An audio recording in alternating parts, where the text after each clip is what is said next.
सर्व बहिणींचे मार्गशीर्ष उपवास सुरू आहे. तुमचा पण मार्गशीर्ष उपवास सुरू आहे ना. गुरुवारच्या दिवशी माता लक्ष्मीची मार्गशीर्ष पूजा मांडली जाते. मग अशा वेळेस एखादा व्यक्ती घरात ऐकत नाहीये, मांसाहार करतो, व्यसन करतो, मग अशा वेळेस पूजेचं खंडन केलं पाहिजे का? आपण ही सर्वप्रथम जाणून घेऊया. अहिल्यानगर काळामाता तुळजाभवानी देवस्थान पोखर्डीवरनं जर आपल्या घरात आपण मनापासून पाळत आहोत आणि एखादा व्यक्ती आपल्याला विरोध करून घरात मांसाहार करत आहे, स्वच्छता पाळत नाही, तर अशा वेळेस पूजेचं खंडन केलं पाहिजे का? नाही. माता भगवती मन धन देह पाहणारी देवी आहे. धन म्हणजे कोणतं? धन म्हणजे आपण आपल्या भक्तीत किती श्रीमंत आहे हे भगवती आपल्याला पाहत असते. अशा वेळेस काय केलं पाहिजे? अशा वेळेस व्रत केलं पाहिजे, कलस्थापना करू नये.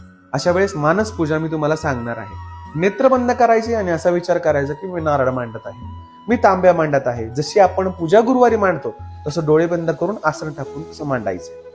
भगवतीचा जप करायचा आहे, पोथी मात्र अवश्य वाचायची आहे.